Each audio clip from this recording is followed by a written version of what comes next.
From Michael Jordan's iconic jump shot to Kobe Bryant's game-winning fadeaway at the last second of the game, these legendary game winners will have you cheering for more. Bank it in! It counts! It counts! The Heat win the game! First up, we have one of the most iconic moments in NBA history. It was Game 6 of the 1998 NBA Finals between the Chicago Bulls and the Utah Jazz. The score was tied at 86 with only 5.2 seconds left on the clock. The ball was in the hands of Michael Jordan, who was being guarded by Brian Russell. Jordan made his move, crossed over Russell, and hit a 20-foot jumper to win the game at the championship for the Bulls. This moment has gone down in history as one of the greatest game-winning shots of all time. Next, we have a moment from the 2016 NBA Finals between the Cleveland Cavaliers and the Golden State Warriors. The series was tied at 3-3, and it all came down to Game 7. The score was tied at 89 with only a minute left on the clock. The ball was in the hands of LeBron James, who drove to the basket and made a layup to give the Cavaliers a 91-89 lead. The Warriors then had a chance to tie or win the game, but Andre Iguodala's layup was blocked by James. The ball was then picked up by Kyrie Irving, who hit a clutch three-pointer to give the Cavaliers 94-89 lead and only 53 seconds left on the clock. The Cavaliers went on to win the game and the championship, ending a 52-year-old championship drought for the city of Cleveland. Next is the occasion in NBA history when it looked like the Chicago Bulls would win or go to the third overtime. The Chicago Bulls and the Miami Heat had an intense game. Wade decides to take matters into his own hands with 11 seconds remaining and the score tied at 127. Bulls forward John Salmons received a pass to get around Udonis Haslem, who was guarding him. He drove to the free throw line and tried a spin move. He gave the ball right to Wade, who swiped it with 3 seconds remaining and made the game-winning three-pointer while bending to provide the Heat with a stunning 130-127 victory. The Bulls and their entire fan base were shocked by the outcome as Wade scored a then career-high 48 points. It's time for the Houston Rockets and Los Angeles Lakers to square off in the second semifinal. There has never been a more ridiculous successful game than this one. With time running out, Ralph Sampson inbounded the ball from Rodney McRae. The Lakers appeared to be setting up a rematch with the Boston Celtics, and Kareem Abdul-Jabbar was assigned to defend Sampson. Sampson caught the pass mid-air and threw the ball up while facing away from the basket. The ball hit the front of the hoop and bounced into the basket, sending Houston to the NBA Finals as the 20,000 Lakers fans watched in horror. Michael Cooper's reaction of falling to the ground as the ball went through the net can define the emotions of every Los Angeles fan. Next is a heroic game when Tim Duncan appeared to seal a 73-72 victory for the San Antonio Spurs in Game 5 with a fantastic falling away 20-foot shot over Shaquille O'Neal. Although the Los Angeles Lakers season looked to be finished, Derek Fisher faced the entire San Antonio Spurs.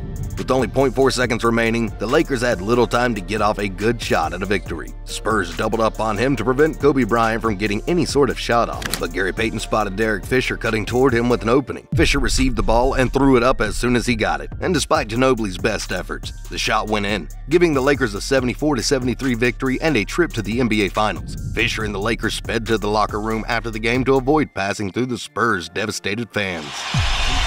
They get it to Fisher. He scores! Derek Fisher scores at the buzzer. It'll have to be reviewed. They'll review it. Robert Horry still takes his shot with a second left on the clock and 2 kings in his face.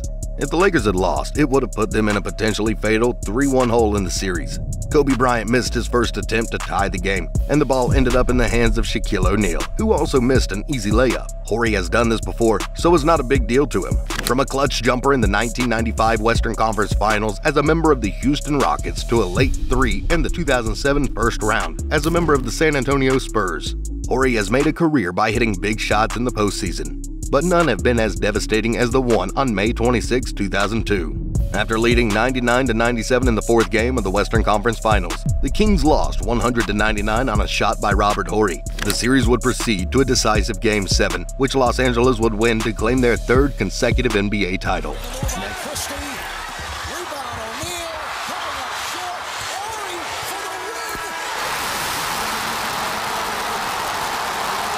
Next on my radar is Devin Harris's dramatic victory over the Philadelphia 76ers. Yes, the buzzer beater's accomplishment was achievable by Devin Harris. With 1.8 seconds left, the Nets were down 96-95 after Andre Iguodala made 2 free throws to give the 76ers the seeming win. New Jersey had no timeouts left to bring the ball closer to the basket. With a tenth of a second left on the clock, Bobby Simmons inbounded to a cutting Harris, who was stripped by Iggy mid-shot, but managed to retain possession of the ball and throw it up. Harris's miraculous shot went in, giving New Jersey a 98-96 victory. The basketball gods must have been wearing gray and blue that day. The The Sixers bench's response was priceless, and you can guarantee that Nets fans were scratching their heads when their club won just 12 games last season. Take a look at the red light. Looked like he was fouled also. I think he got it off on time. Next in the NBA's iconic moment is when the Magic's Hedo Turkoglu came out of a timeout with the score tied at 104. He was poised to inbound the ball near the half-court line. Howard's roll to the basket and tip-in was the only play planned, and it was a surefire winner. With only 0.8 seconds remaining, there isn't much you can do. You can only hope that someone is close enough to the hoop to tip your pass in. The Orlando Magic had a savior in 7-foot Dwight Howard, who gets most of his points from tip-ins. Knowing that Tim Duncan would be guarding him, Dwight sprinted behind Duncan to the basket and lobbed a spectacular inbound pass over Timmy with one hand. Dwight Howard was so offensive, and anyone can say anything about his offensive game, but there isn't anyone else you'd rather have on your side to take the game-winning shot in this situation, aside Dwight. Next up is 24-year-old Sundiata Gaines, who made the most of the opportunity presented to him by the Utah Jazz. The young man's 14-game stretch with the Stampede, in which he averaged 24 points and 7 assists, was proof of his talent and potential. Before January 5, 2010, Gaines had never appeared in an NBA game. He formerly played for the NBA Development League's Idaho Stampede and the Italian club NGC Cantu. Let's say you get the call to play in a highly important game. After starting point guard Darren Williams was forced to sit out the rest of the game with an injury, Gaines got his call up into the lineup down the stretch. Before his historic shot against the Cleveland Cavaliers, Gaines had only played 4 games in the NBA and scored 12 points.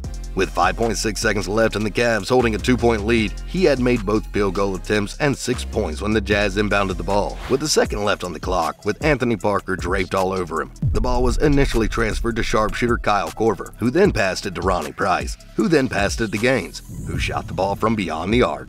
Gaines put up the prayer, collapsed to the floor, and watched as his shot beat the powerful Cleveland Cavaliers 97-96. Fans will always remember the name, Sundiata Gaines, even though he never had another game with such heroics again. Finally, we have a moment from the 2000 NBA Finals between the Los Angeles Lakers and the Indiana Pacers. The series was tied at 2-2, and it all came down to Game 6. The score was tied at 103 with only seconds left on the clock. The ball was in the hands of Kobe Bryant, who Jalen Rose was guarding. Bryant made his move, faked out Rose, and hit a jump shot to give the Lakers a 105-103 lead, with only 2.6 seconds left on the clock. The Pacers had one last chance to tie or win the game, but Reggie Miller's three-point attempt missed the mark, and the Lakers won the championship. And there you have it, some of the most legendary game winners in the history of the NBA. Which one is your favorite? Let us know in the comments below, and remember to subscribe to our channel for more NBA videos. That's all the time we have for today's video. Thanks for watching, and we'll see you in our next video. Take care, my friends.